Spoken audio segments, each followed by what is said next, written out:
Okay, let's talk about the Super Bowl. We're breaking it down, dishing out some attaboys, dishing out some what-ifs. Hey, Kyle Shanahan, what if?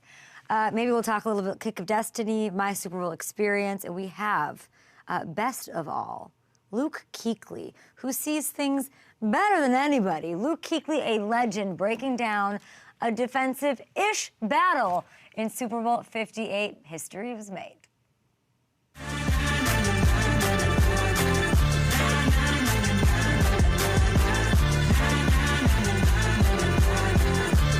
Voice is hanging on, just like the Niners tried to hang on to, you know, they kept it too close. I think everyone in the stadium knew it. I think everyone watching around the world knew it. Like, oh, this is not going to work out really, really well if you're letting Patrick Mahomes have enough time and if Kyle is making weird decisions when it comes to overtime rules. Last night was so fun, so epic, so special to be a part of on so many levels in so many ways. But you and me, we just love football. We love football, so we're going to dig into it. Luke Kuechly on the show. There was so much drama. And, you know, we got what was just the second overtime game in all of Super Bowl history. Unbelievable. Fun stadium. Weird crowd, as always, for a Super Bowl. And the Chiefs, got to give it to them, first back-to-back champs in like 2 decades. Unbelievable. They joined the 70s the 70s Steelers, the 90s Cowboys, and of course the Brady Belichick Patriots is the only other team to take home 3 Lombardis in the span of 5 years. It's incredible. Like, hat tip, little amazing. Noogies, you know, confetti angels, the whole thing. And now it's not the Chiefs, it's the Chiefs dynasty, and it should be referred to that all from now on, forever. Let's talk what's going on in the offseason. Let's talk about the Chiefs dynasty. Oh, for the draft, the Chiefs dynasty is doing this. That's just, we're amending the name. We're going to go to City Hall and change it in the script because that's what it is. And as for last night, as they have, in all 3 of their Super Bowl wins, Kansas City was able to erase a double-digit deficit to get it done. It's so freaking cool. The Chiefs scored just 6 points on their first 9 drives. 9 drives. The Niners, for whatever reason, like, I don't know how you don't capitalize. They weren't able to capitalize. You knew Mahomes was going to turn it up at some point. You knew you couldn't keep it close. You knew you had to start quick. You couldn't be like what you were against the NFC North teams throughout the playoffs. You know, and Mahomes did it as soon as the Niners handed him that muffed punt. Blood in the water, whatever. After being held to just 6 points on those 9 drives, guys, 9 drives, Mahomes led Kansas City to 19 points over the final 4, including the game winner to McCole Hardman, who, you know, Jason Archilli has tweeted this. We were at Jets training camp interviewing Aaron Rodgers. McCole Hardman's laughing in the background, like chopping it up, whatever. And now he did this. Amazing. I mean, these numbers are as close to perfect as it gets in a Super Bowl. He was 8 for 8 in overtime, this dude. Patty M. of the Chiefs dynasty, which is, like I'm saying, going to refer to that forever now. He led the team to a score every time they needed it. The playoff wins to get them to this point were about the defense, but this Super Bowl win was about him. It was about Mahomes down the stretch after the Niners really wore their defense down. This was the best performance I have seen out of Patrick Mahomes in his 4 Super Bowl appearances. And now, by the way, rare air, rare territory, personally, here too.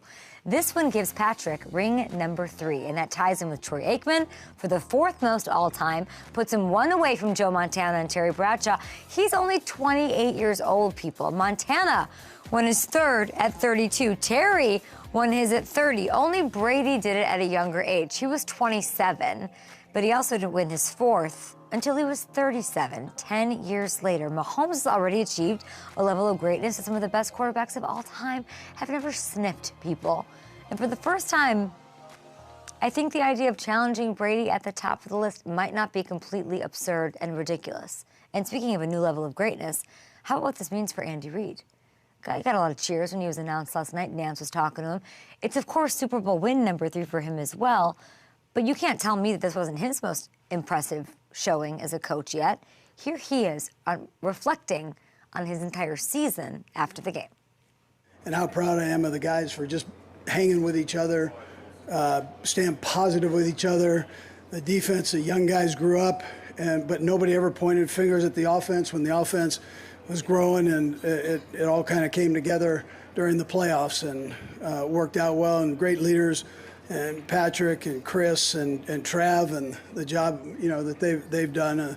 They're passionate players, man, and I love that. And even if they chest bump me to the other side of the 50, I mean, I appreciate it. I just love that the guy wants to play and wants to be in there playing.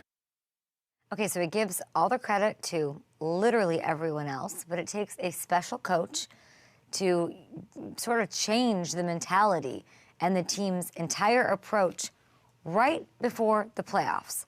And there's this, I was talking to a couple coaches on Radio Row, or that I saw Super Bowl week, about how hard it is to get people to buy in, to change culture, to change mentality. And I thought it was super, super impressive that he was sort of able to do that and buy in after all the success that these millionaires have had. LaShawn McCoy comes in studio sometimes. He always loves to tell me on the show that Andy Reid, not Bill Belichick, is the greatest coach of all time. This win puts Andy in a place where he does match up with the greats, if you look at it objectively. Andy Reid tied with Bill Walsh. You're seeing Joe Gibbs, 3 Super Bowls apiece. Only Steelers coach Chuck Noll and Belichick have more. And to see him on this list is amazing when you think about how he was viewed a couple of years ago. Remember, after 20 seasons in, at 60 years old, look at me. So let me tell you how this coach was viewed. I said it. He's got a lot to prove. 20 seasons in, 60 years old, he was the great coach that players love but can't get it done in big games. Timeouts, weirdness, whatever. Now, he's legitimately in the conversation as the greatest coach of all time, and he's consistently come through in the clutch.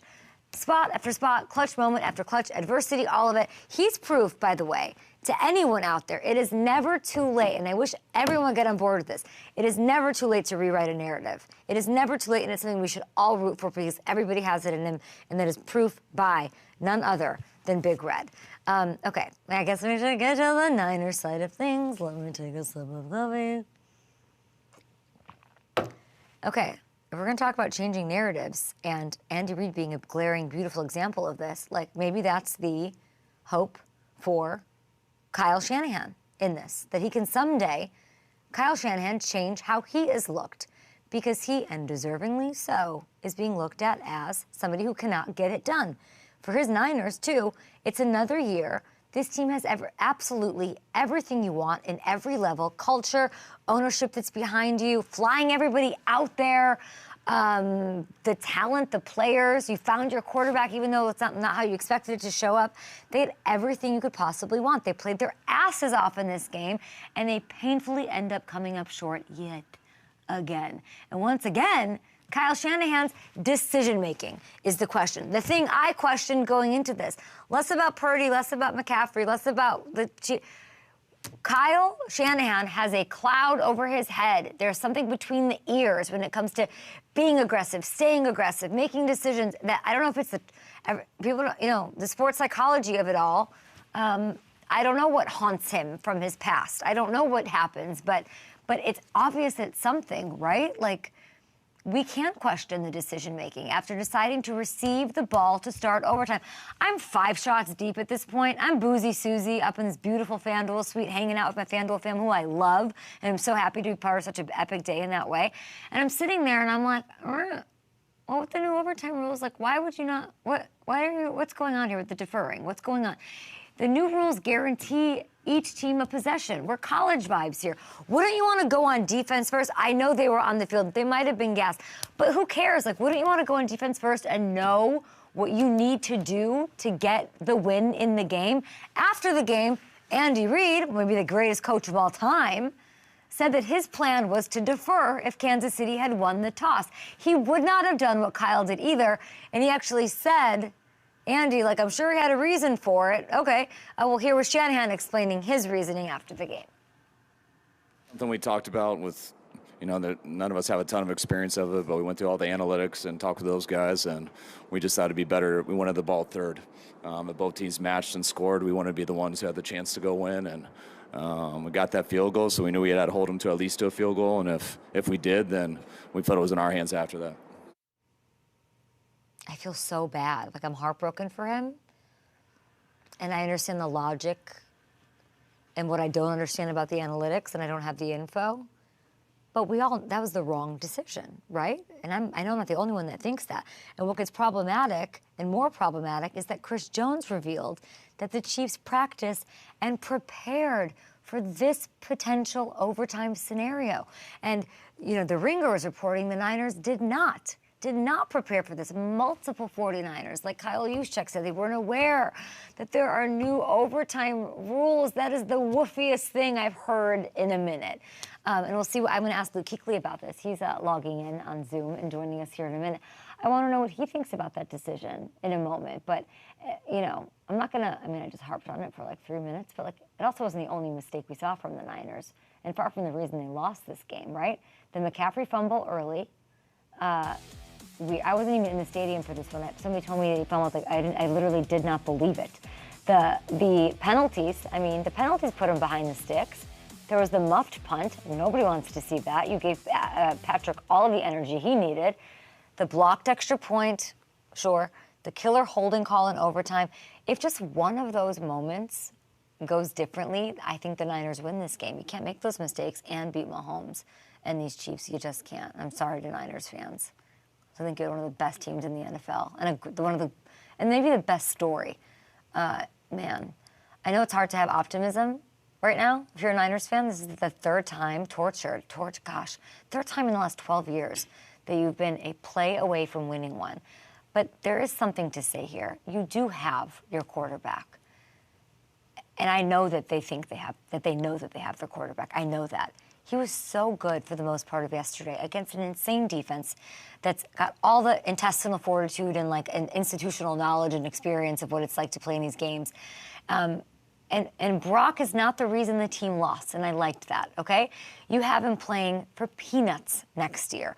You do get to run this thing back one more time. Gibson, the only full-time starter that's due to hit free agency, that's huge. Chase Young's deal, he had a good game, by the way. Chase Young's deal also up. Every other starter is returning. So I know it'll be 10 times harder. If I said what I said about the Packers and it not being hard, and it's not house money, and it's not you can get there all the time, it's going to be so hard, maybe impossible to get there. And there's a Super Bowl hangover to like factor into the calculus equation of that. But like, the window isn't closed, is my point. The window for this team is not over, but the up here stuff has got to be worked out. Overtime rules, they're new. What does it mean? Defensive performances. We are in the aftermath, the hangover of the Super Bowl. Luke Kuechly joining us next. A Carolina legend, NFL legend, linebacker Luke Kuechly is going to break down. Hopefully, I know he's probably heartbroken for McCaffrey. I can't even deal.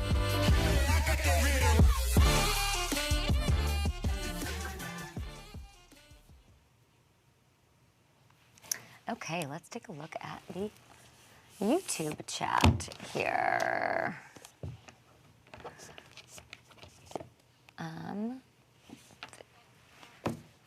Okay. Love it. Love it. Do we have the Nance part of it where Nance like makes him say it, basically? Okay, sounds good. It's Green Bay's time. Yes, yes, yes. Blocked extra point.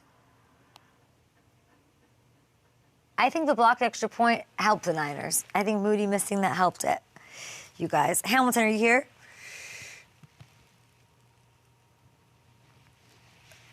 I think I'll ask Kuechly about this, but you and I were texting because I was getting a lot of texts about like, Moody messed it up, you called it, you were so right, and then it's not really the case because I don't know that they have an overtime if he makes that extra point. I think Patrick Mahomes would have ended their lives then and there in regulation. Yeah, it's an interesting discussion, and it's because it's Mahomes that it's a discussion. If it's any other team, yeah, you'd probably say, missing the extra point hurts you, but it gave the Chiefs the field goal as an option. So Andy Reid settles for field goals instead of going on fourth down. There is something different about Mahomes, knowing he needs a touchdown, knowing he has to go on fourth down. And I almost like, if I'm looking at it from the Niners side, I almost like that they had to settle for field goals I there, agree. I agree. I think it was, ultimately it doesn't matter. Yeah. But if they had won, I think we would champion Jake Moody today. And he would be the hero that I wanted, the rookie third-round pick who replaced Robbie Gould to be. Maybe we'll ask Kuechly about that. Yeah, I'd be interested to hear his thoughts, especially as a defensive player, like with a guy like Mahomes on the other side, how he'd be feeling in that moment. And Moody did make a couple big kicks though too. I want to say like those 50-yarders, not easy on that Don't act stage. like I'm not a Moody supporter. I'm an everyone supporter. I like Moody. Moody on the show. Every Tribe Coffee says it's like watching Jordan in his prime. Are you after last night? Do you have like a new level for Mahomes? Yeah, absolutely. I mean, especially the way he turned it on late, and as he showed, on that full screen. I mean, he's in a tier now with the all-time legends already, and he's only 28 years old. It's special. That is, I mean, yeah, with the 10-year difference in Brady, and there's a salary cap thing, which is insane. I know they're trying to rework it, but that's never ever happened. But it can only happen when you got a guy like Mahomes. All right, Javi, talk to you in a bit. You gotta fight for your right. Believe it, baby. I'll see y'all next year. Jim Nantz led him to water and made him drink. He's like, Travis, you gotta fight for your right to party, and he made him do it, which I loved, and it was so amazing to be there and watch the spectacle of it all. Flew back late last night so I could be here because I wanted to be in studio, not a Zoom, to talk to Luke Kuechly, who's our first guest, one of the best linebackers in all of NFL history, 5-time All-Pro, 7-time Pro Bowler. Glad to have you. I'm sure they're trying to recruit you to be a coach with the Carolina Panthers right now, but so happy to have you, Luke. Good morning. Your thoughts, your initial thoughts as we sort of grace through and pick apart Super Bowl 58. I mean, I think we talked about it previously. I'm such a Niners fan because I've got such good buddies on that team. Obviously, Christian and Steve Wilkes and Sam Darnold. He was here in Carolina for a little bit, so your heart goes out to those guys because you know the work that goes into it. You know how close they were. And the season starts for a lot of these guys in February when they start working out again. And it's such a long haul to get to this point. And now it's like, daggone, like, worked so hard. We had a great season. The fans are into it. And then it's just, you get to that point in the game and you go in the locker room with the result you don't want. And it's just so difficult. So I feel for those guys. Hopefully, as time goes on, they get a little bit of perspective and understand how special that season was. But right now, my heart goes out to them. It's such a bummer because I know how hard all those guys work. I mean, you know what it feels like to lose a Super Bowl. What's today like for them? This is the day they all go back. They're getting on a plane, heading back to San Francisco as a team. They get to see each other again, and it's just kind of – it's tough. I remember getting on that plane and thinking through, there were 3 or 4 plays in that game that I'm like, man, if I just would have done this, if I would have done that, if I would have just punched a ball out here. There was a screenplay on Emmanuel Sanders early in the game, I think in the first quarter when we played Denver in 2015, where he caught a little tunnel screen. He put his foot in the ground, came back inside. His ball was on his inside arm.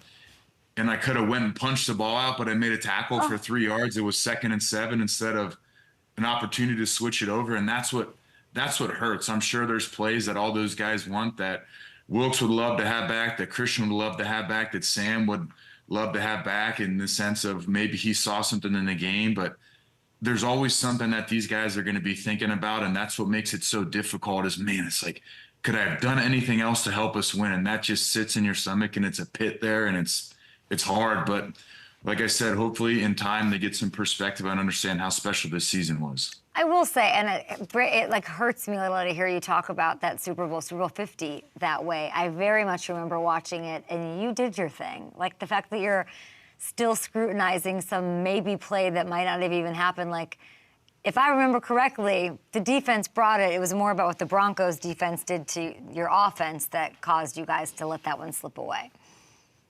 Yeah, and it's always on defense. It's how do you create turnovers? How do you create short fields? How do you get off the field on 3rd down? And in those situations like that, you got to find a way to make it happen. Every play in the Super Bowl matters. And stuff goes through your head, and there's plays, like you said, that are seared into my brain from that game that you wish, hey, what if I could have done this? What if I would have approached that play like that? What if I would have taken another risk? There was another third down, a ball that Demaryius Thomas caught across the middle, backed up. It's like, man, if I would have just taken a little bit more risk and tried to pick it off instead of knocking the ball down, does the play change? Does the game change? And those are all things you can look back and say, woulda, coulda, woulda, shoulda, but you can't live your life doing it. But it's so hard as a competitor knowing, like, man, if I could have helped the team in one more way, what would that way have been?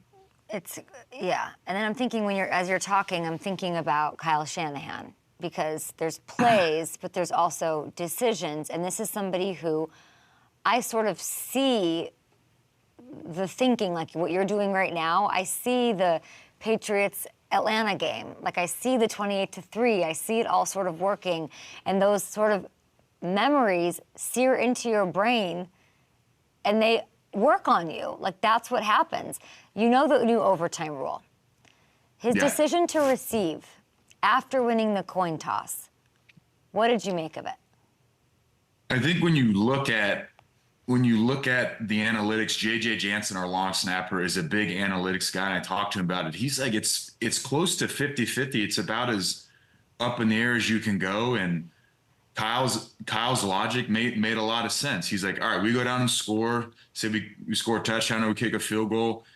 We want the ball with the sudden death opportunity at the end of the game, right? And then you play the other side of the script. It's, you want to know what you got to get. That's the other side. Against Mahomes, you want to give him opportunities to go for it on fourth down. That's kind of what it came down to. The Niners had a fourth down opportunity, and they kicked the field goal to score points, to put points on the board.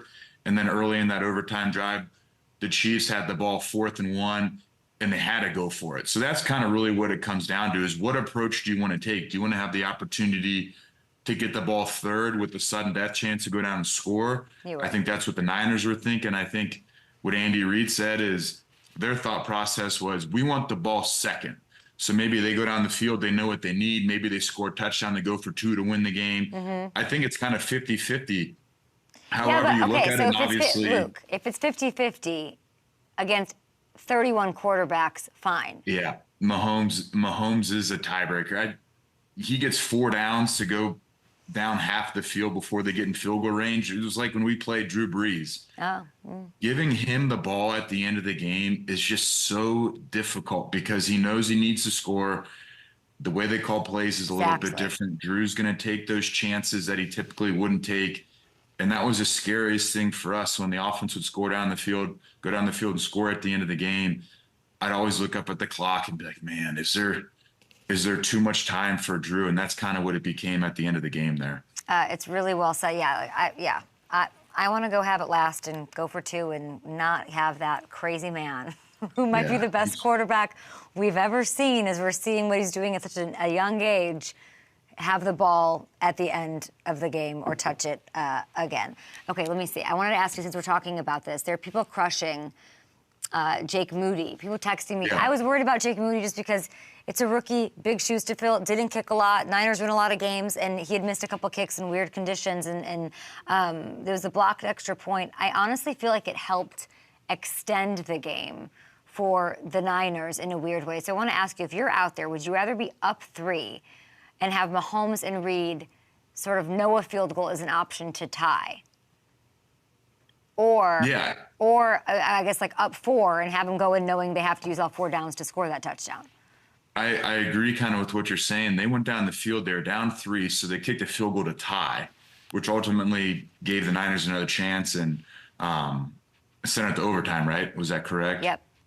Yeah, and so I think missing the extra point, I think, probably benefited the Niners a little bit, because the Chiefs are going to go for it when they get down the field at that point, and then they go up, and then the Niners got to go down and score another touchdown. So, yeah, I think in a vacuum, Jake Moody's like, man, I lost the game for us. But in reality, he made a bunch of big kicks. He had a couple past 50. He had a big kick there to send it to overtime, and then the big kick in overtime. So you can't beat him up. You can't beat him up too much. But that kind of goes back to the situation we talked about. He's going to live this whole offseason of, what if I just would have made that kick? But I think being up 3 and being down 3 by the Chiefs, they're like, hey, if we go down the field, we can kick a field goal, we can tie it up, we tie the game, we give ourselves a chance to win. If they go up 4, Mahomes is like, I got to go down and score a touchdown. They're going to have 4 downs to do it. I think it changes the mindset of Andy Reid and the Chiefs. Yeah, I think overtime doesn't happen. And I think if the Niners end up pulling it out, it ends up being, okay, thank God that Moody missed that because they weren't down our throats and trying to kill us in regulation.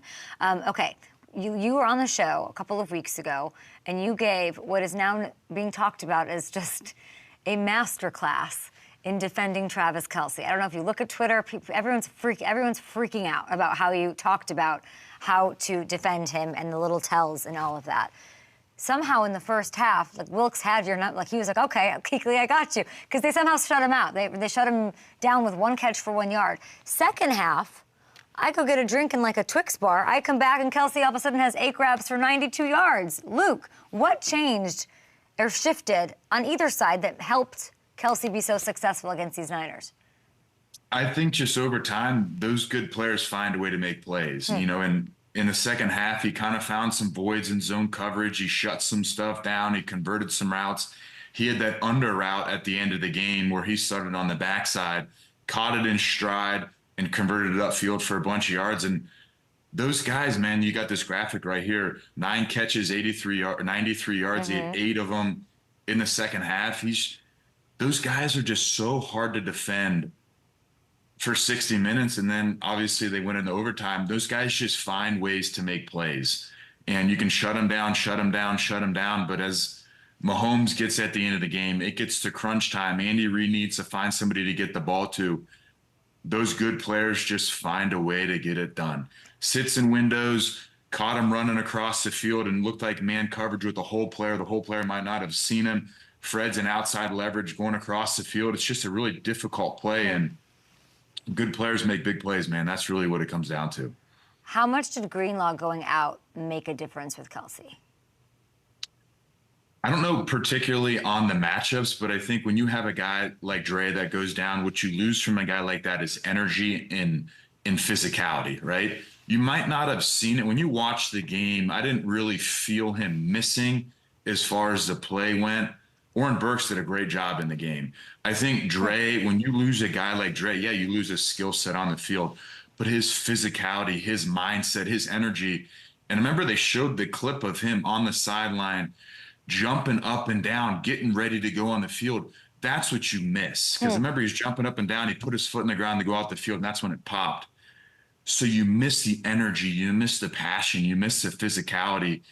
And like I said, I've always kind of talked to him. He reminds me of Thomas Davis. And that's what Thomas brought to us, just was a mindset, energy, physicality, a relentless attitude. And did it make a difference in the game? I don't know, but it couldn't have hurt him. Travis Kelce, successful, weird sideline thing. You're an intense player. You know what it's like to be in an intense game, like the Super Bowl. What did you make of these sideline situation between Travis and the bumping and all of that with Andy Reid? It's funny. Andy Reid he bumped him pretty good. He really did. Andy Reid was able to kind of catch himself. He held on to his play sheet. But this, to me, I love the energy from Kelce, right? Really? But I think it says more about Andy Reid and his ability to stay composed during that situation. Good take. I think that's what it says about Andy Reid, is he could have fired back at him and went at him and really brought that situation and really rose it to a situation where it didn't need to be. But I think Andy Reid understands big game. Travis isn't getting the ball. That was right after the Pacheco fumble. I think he understands Kelce's energized. He's frustrated. We're playing poorly on the offensive side of the ball. Maybe they had talked about something during the week. And that was a situation maybe where Kelce gets the ball. And I think Andy Reid really handled it perfectly. Wow. I'm going to not make it a big deal. I'm going to go talk to him probably when the camera's not on me. We're going to get things going. We're going to have confidence in what we're doing. And ultimately, at the end of the game, Kelce had a great game and made plays when it mattered. But Andy Reid did a fantastic job. I mean, like TMZ is reporting on it. It's this whole big thing. And Andy, after the game, to your point, says, I want my players to, I like my players like that. He sort of downplayed it, made it no big deal, which is a great thing to do. Because, a lot of people would be like, well, Greg Olson wouldn't do that to Ron Rivera. Like, why could you act like that? And they're tearing him apart. But you enjoy the intensity. Yeah, you want competitors. You want guys that want to Yeah. win. And I think that everything that you hear the last couple of years is the relationship between Andy Reid, Mahomes, and Kelsey. So I think they're beyond just coach player. I'm sure that they've got a great relationship. They're buddies. They understand each other. Not everybody can go talk to Andy Reid like that. And Travis knows that. Andy Reid knows that. I think the rest of the team probably understands that. And you don't know what they were talking about. Was he upset? I don't know what they're talking about. And that's the thing that nobody's going to ever really understand, because the truth probably will kind of stay between those two guys. But passion and energy, and one side being composed, Andy Reid, but just the overall relationship between Andy Reid, Kelsey, Mahomes is something that gets talked about a lot. And I think that's probably a primary example of how good it is for them. Mahomes put the Chiefs on his back in the second half and in overtime. Luke, when you look at what he did last night, and really during the whole playoff run, what to you is the most impressive part? I just think his composure. You look at the season, everybody's talking about how they struggled on offense and how well the defense played, how much they struggled in the first half, couldn't get Kelsey going. Mahomes throws the pick. They had a couple 3-and-outs in a row. But Mahomes is one of those guys. He's been there. He's done it. He's won. That's his third Super Bowl. The moment's not too big for him, and they were always within striking distance. I think if the Niners had got out to a couple score lead, I think things changed a little bit. But I think he has just such supreme confidence in who he is, the guys around him, what Andy Reid can do. And I think he knows, man, my defense is playing so well this year. I just have to stay close, stay close, stay close. And then he put his feet helped him a lot at the end of the game there. I think what was going on is Nick Bosa was chasing so hard from the backside all game. When they needed plays, that's when those zone reads opened up, and Mahomes was able to pull it and scurry and get a couple yards. His feet really saved him, and when he needed to make plays, he found a way to do that, whether it was him pulling the ball, whether it was finding Kelsey, whether it was getting Nico Hardman the ball there at the end of the game. I don't think the moment is too big for him. He's been there. He's done it. Like right here, you can show it. He's just scrambling for yards, and he's not sliding. And I think these guys at the end of the game, John Elway was a big example of that in the Super Bowl. He dove and got helicoptered. These quarterbacks, they put it all out there. They're not afraid to put their body on the line when they need it. I could listen to you talk over plays all the time. Like, Luke, we gotta get you in a booth. We gotta get you to, like, you and Greg together. We gotta get something going on. Can you evaluate Brock Purdy for me last night? Polarizing all season long. Played well last night. Yeah, and I think he's played well all season. And he just played against a really good defense. And, Chris Jones and Karlaftis were causing problems all day. I think it just talks to Rudy Gay or Willie Gay and Nick Bolton are great players. I thought Brock played really well, and a couple of those situations he had a couple big third downs, and I think a lot of it goes out to Spags. Couple timely blitzes, couple unblocked players. There's not a whole lot Brock Purdy can do in those situations, and I think Kyle Shanahan had a couple plays dialed up in the high red zone early in the game. I think he had Deebo Samuel on a streak or a go ball. And Chris Jones was able to just get his big hand in there and disrupt it a little bit and sail a ball.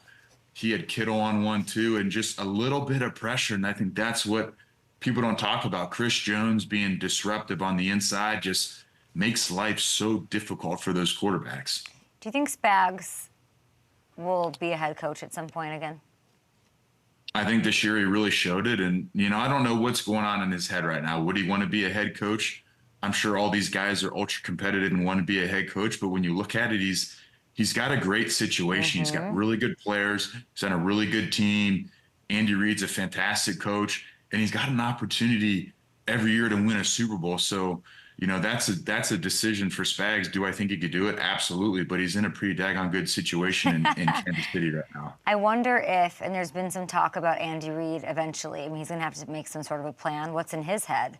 How long does he want to go? Does he want to win 4? Does he care about his ranks in history, or could there potentially be a really beautiful eventual passing of the torch down from Andy to Spags. Like, I'd love to see that. I'd love to see Spags get another shot at running a ship. It didn't quite work out in St. Louis.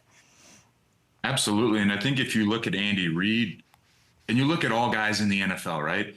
They all want to win Super Bowls. They all want to go down as one of the best in NFL history. But I think you do it as long as you're having fun. If Andy Reid's having fun, if he's enjoying going in and being around the guys and calling plays and having a really good football team, I think you do it as long as you can, right? But the moment he decides, man, I'm not having fun, this is too much work, I don't enjoy it, I think he understands that maybe this is the right time for him. And I think guys are a lot like that too. I think a lot of guys understand, hey, I'm done, it's not fun anymore, I'm good. But yes, Spags, I think he'd be a great fit for that team. He understands what makes him click. Dave Tobe, the special teams coordinator on their team, is really good too. They've just got good veteran guys everywhere, from Andy on the offensive side of the ball to Spags to Tobe. They're veteran guys that probably have the opportunity to go coach elsewhere, but they love their situation. They love what they have. And you know, if they're still having fun, they might as well keep doing it. And it looks like they were having fun last night. I feel like Andy Reid last night was a lot further from thinking about the end of his career than he was last year. Like, I feel like it was more, they just looked like they were in their bag and having a great time. For the Niners, I'm trying to get something I can hold on to here, Luke. Obviously the Greenlaw thing, and then they've got the quarterback. There's some optimism. I guess my question for you is, like, what could they have done? Like, you know, because we're breaking down, like, Mahomes is so great and they've got these veterans. Like, what could the Niners have done? Because it feels like the blitz ruined everything, and it feels like they didn't fully adjust. Yeah, I think you go back and obviously, you know, hindsight's 2020. But I think if you're Kyle Shanahan, every play that he calls, he's like, I feel good about this play, and there's a reason why he's done it. You know, I played against Kyle since my rookie year when he was in Washington. Every year, every play, he's got a reason for why he's done it, right? So I don't think, you know, adjustments, this and that. I thought Wilkes did a really good job on the defensive side of the ball. I sometimes think, you know, experience in the Super Bowl helps things a lot. I think you go into that game from the preparation to having 2 weeks to having a long halftime. That's a big deal. How do you handle the halftime? I remember sitting in LVIII Stadium at the Super Bowl, where I'm like, man, this is a long halftime. And you know that going into the game, you understand, hey, it's going to be a longer halftime. But until you're in that situation, you're like, man, this is a lot longer than I anticipated. So I think for them moving forward, they've played in the playoffs. They've had home playoff games. They've come from behind and win. They did that this year, something that they hadn't done a whole lot of. They've won NFC championship games. They've battled. They've had some injuries. And now they've had their first taste of a Super Bowl. And I think that's the biggest thing, is you get the experience of playing in the Super Bowl. And I don't ever look back and say, hey, they should have called this, they should have called that, this guy should have done this. Like, I think that's so difficult because these guys put so much time into preparing, and Kyle and Wilkes and all those guys have such great reasons for why they call things. But I think just having the overall experience in the Super Bowl for majority of those guys, I know they played the Chiefs in Miami a couple years ago, but just there's some new guys on that roster, and just what is it like? What does it feel like? Now they know what it feels like moving forward. It's, you know, and it's not like we're making excuses. I just Googled who your halftime was. It was the Beyonce Coldplay. Yeah. I forgot. It was a great half. Bruno Mars doing his thing out there.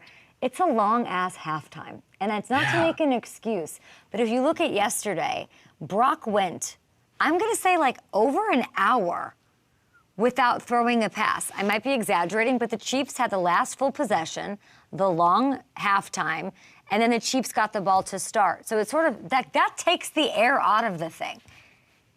Wait, and how do you stay warm? And I think that's the hardest thing. You can only run around and do so much inside, but when you get out of the flow of the game a little bit, I'd be lying to you if I said it doesn't take a second to kind of get back going again. And I don't know how you go about doing it. Do you have a preset routine when you go into the locker room? Do you throw? Do you have a couple things you can do that keep you in the rhythm, keep you in the flow? Because typically in a normal game, you literally go inside, go to the bathroom, get something checked in the training room, come out, have a little snack, get a couple adjustments, and then boom, now you got to go back out on the field. So there's really no time to do anything in a typical game. And then you get the Super Bowl, like you said, it was long. It takes forever. And you brought up a good point of how long it was between. It was over an hour. It was over an hour, legit. Crazy. So that to me is difficult. Okay, but where do the Niners go from here? Like, if we don't know how to combat that, or I mean, some teams somehow turn it on. Like, you look at 28-3, you look at do your job, you look at like all of the, like it doesn't affect everybody. Like, I guess you're the perfect person, unfortunately, to ask this too. The Super Bowl hangover sort of has to be considered in this. Why is it so hard to get back after losing? I think so many things just have to go your way, right? You never have the same team you had the previous year. You look at what we had in 2015, we're like, we're going to go right back. You don't have the same team. You've got different guys. Your free agency and draft class is completely different. Who do you have to pay in the offseason? And I understand that a majority of the Niners starters are going to be back. But I think you got to start with OTAs. You got to attack OTAs, and you can't say, hey, we're going to go back. We're going to win the NFC West. We're going to go to the Super Bowl. We're going to be a 1 seed. It's just got to be, hey, it's got to be methodical, just like they did from the previous year. And I don't think it's a great answer. I think if everybody knew the answer, they would do it. But I think you're going to do your offseason exactly the same way you did it again. You're going to try to take some time off, get away, but you got to attack the offseason when they get back for OTAs. It's got to be, hey, one day at a time. We're not going to say we're going to go undefeated and win the Super Bowl. We're not going to say we're going to be the best team and win and have a home game in the NFC for the NFC Championship game. It's one day at a time, small wins, and you got to stack them. And then hopefully by the time the season rolls around, you're feeling good, you're ready to go, you're confident. It's so hard to do it again. But they've got pieces, right? Got Kyle Shanahan. Steve Wilkes will be back. They have their quarterback. They got a lot of their pieces coming back, and I think that's super helpful. Luke, have you talked to Christian? I have not. No, I kind of let text? Those guys. No, I'm gonna leave those guys be. I'm sure there's so many people texting them. They've got so much on their plate. Yeah. And I think it's just, man, let these guys figure it out. They've got their family. They've got their buddies that are out there. Yeah. I don't need him. I'm thinking about him. I feel for him. I feel for all those guys. And, you just got to let those guys be, let them handle it. And we're all thinking about him because it's just, I know him. I know how hard he works and how much it matters to him. I know in his career and his life playing football, people have always doubted him from you're too small, you're not this, you're not that. And I just want that guy to have all the success in the world. And it hurts me. It hurts all of us that have known Christian for as long as we've known him. We just want him to win and have success and be happy. And that's kind of what it comes down to. That's really well said. Speaking of former teammates, Julius Peppers. Yeah. Named to the Hall of Fame. I think you played a couple seasons, 2 seasons with him. What made him such a dominant force of a player? You're clearly excited. Yeah, I love Pep. I just remember when he came in the locker room for the first time, he always like, man, that's Julius Peppers and how big he is and how athletic he is. And the one thing that I think sets Pep apart from people is just you watch him, and I love when Pep smiles. That big smile that he has was just so fun to me. And there was one thing when I was getting ready to play with Pep that I was excited about. Pep always had that dark visor, and I always wanted to be there when Pep got a sack, and he had that dark visor, and the only thing you could see on him was that smile through his face mask. And I was just so excited. I don't remember who we were playing. I should probably know that. But when he got that sack and I ran up to him and it was that big toothy smile behind that dark visor, man, I was like, gosh, this is so cool. It's such a dorky thing for me to say, good. But it was super cool when I saw him. It's not dorky. It's so amazing. We're, of course, all happy for him. Your guy Pepper's in. You're eligible for the first time. Yeah. My friend, I believe I'm looking at it right now. Next year. What's your relationship with thinking about the Hall of Fame? I think, when you think about the Hall of Fame, I think it's obviously it's obviously awesome. I think it's it's the highest honor that you can have as a football player on an individual basis. And you look at the guys that got in there, especially at the linebacker position. It's, the guys that I grew up watching, Derek Brooks, Brian Urlacher, Ray Lewis, obviously Pep got in, and there's, those three guys that I mentioned, and then Patrick were guys that I grew up watching play football. And all of them are a little bit different. Brian was so good down the middle of the field on that Bears defense, making plays on the ball, getting after the quarterback. Derek Brooks had the big pick, and he's known for playing that low spot in that Tampa 2 defense. And then Ray Lewis just was the heart and soul of that Ravens defense in the middle. Energy, passion, leadership. Those guys are so fun to watch. And then obviously Patrick was more kind of when I was playing, and he was always a guy that, us young linebackers had our eyes on. Like, man, we need to be like Patrick. How can we emulate Patrick? But at the end of the day, you put your work in on the field as a player, and you let those guys take care of it. But it would be a tremendous honor of all these guys you grew up watching. It'd be obviously super cool. So, we'll see what happens. I did my best when I was playing. I had a lot of really good help around me, from players to coaches to people within the organization, that I did everything I could. I loved every second of it. And now we'll just kind of see what happens. I mean, you're getting in. We'll see. Yeah, we'll see what happens. That should be, I know you don't want to, yeah. But I think you bringing up Patrick is interesting, because I think the one thing will be, how long you played. But you look at Patrick who never won Defensive Player of the Year, which you did, and we all love Patrick Willis, and congrats to him. But you both had 7 Pro Bowls. I did the math before the show. 5 All-Pros, and Defensive Rookie of the Year. So you've got the Defensive Player of the Year over him. And, he stepped away before turning 30 as well, and he just got it. And so congrats to him, and future congrats to you, Luke. We'll see. No I need you to keep talking about this. Listen, I'm going to, trust me, yeah. I'm going to keep it up. Everyone will. And this has been amazing. You're the best. We appreciate the insights. I can't even tell you. I don't even think you look at how it resonates, but you're so freaking good. You're so freaking good, Luke. So appreciate you, and good luck, and we'll talk to us sometime down the line, I'm sure. Awesome. Enjoy your day. Thanks for having me on. Future Hall of Famer, Luke Kuechly. We'll be back. We're going to dish out some attaboys, great performances, maybe some unheralded ones from Super Bowl 58 as we continue to pick it apart for everybody on a Monday. He's so freaking good. Oh, my God. Luke Kuechly is the best. I could listen to him for 3 hours. Hamilton. I know we only have 3 minutes left in the show, but I couldn't let him. I was probably so annoyed that he had to be on that long. I'm obsessed with everything he's saying.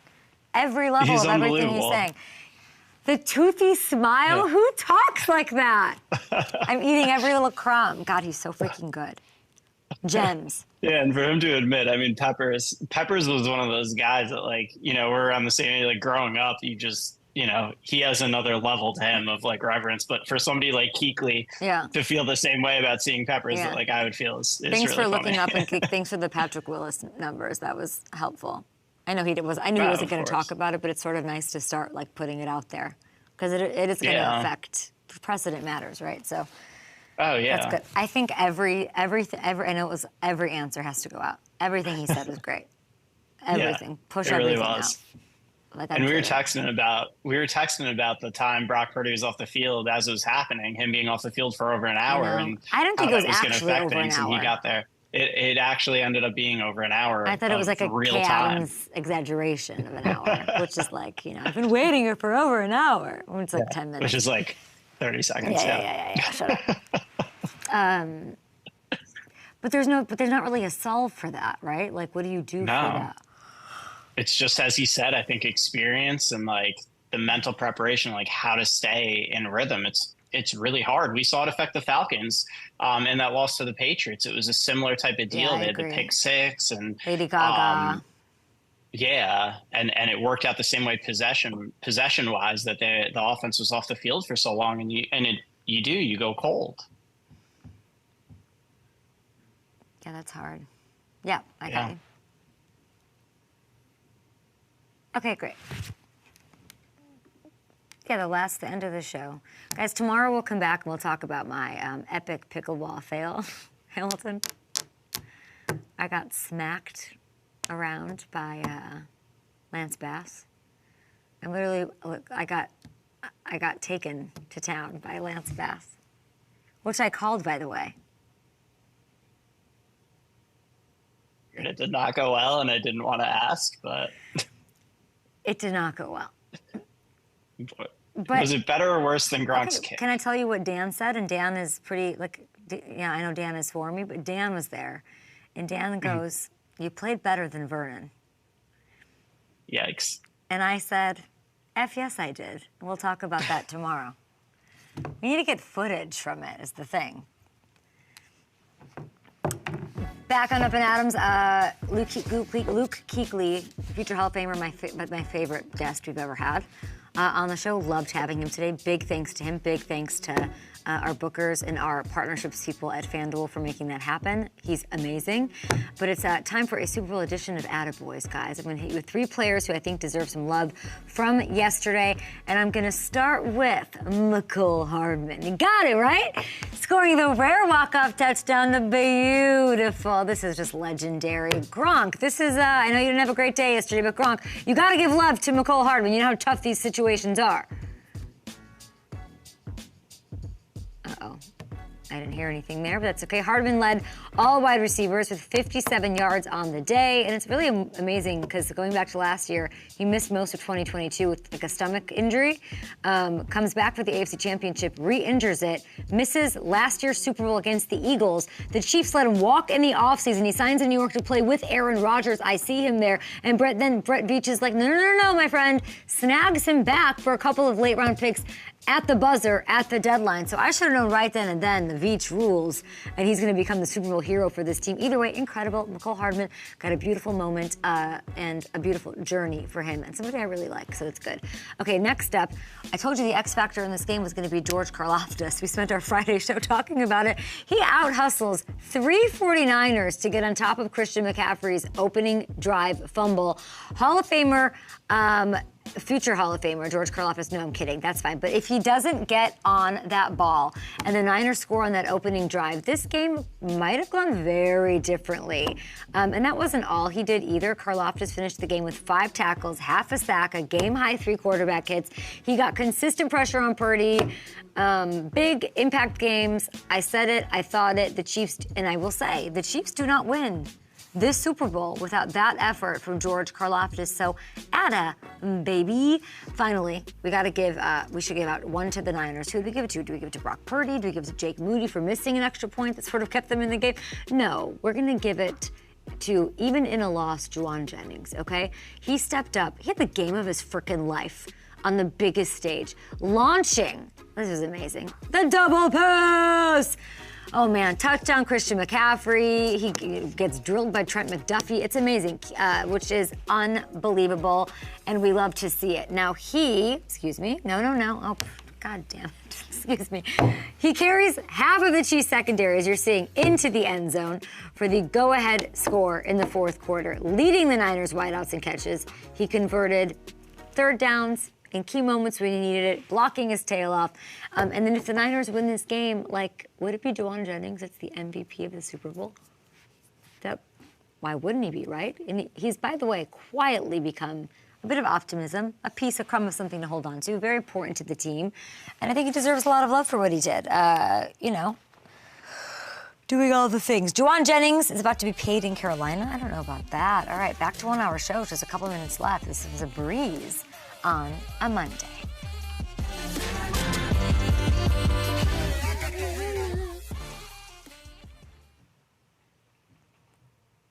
Hammy.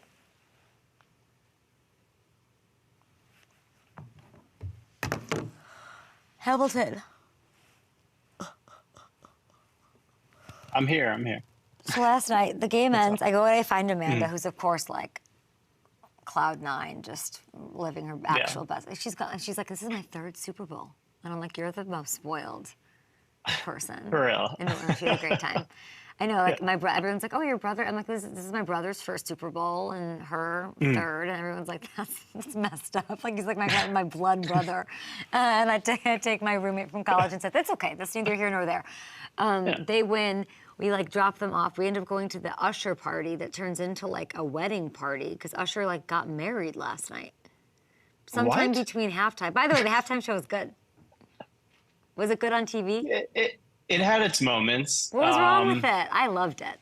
I loved it. He would sing like 2 words and then the backup vocals would take over. But it picked up steam as it went. I thought it ended He started strong, with you know, Ludacris and Luda. Yeah. I was living my best, like I'm at Willie's Pub and Pool. It's 2009, and I'm at 2010.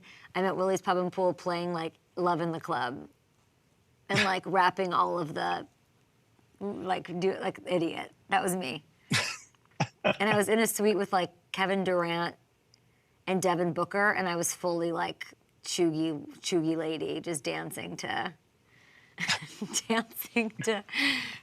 Usher, and they just kind of sat there like, you know. How were they? How was KD? We're best friends. Obviously. Love Makes KD. sense. Love KD.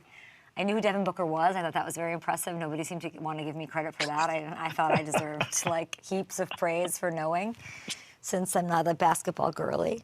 But of course, my opening line is just like, I know Chandler Parsons.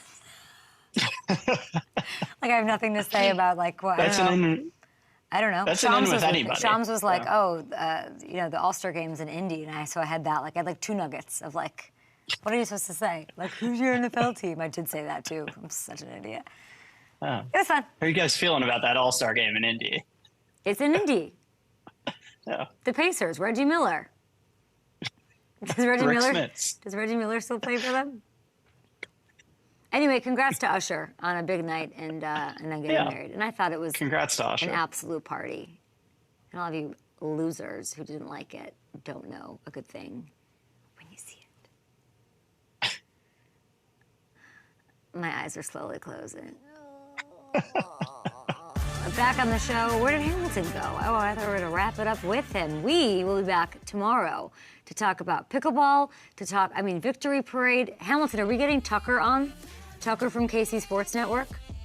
I did speak with Tucker this morning. He's ready to go whenever we need him. He's going to have a Batman utility belt full of Bud Lights. He'll be ready. We'll be there.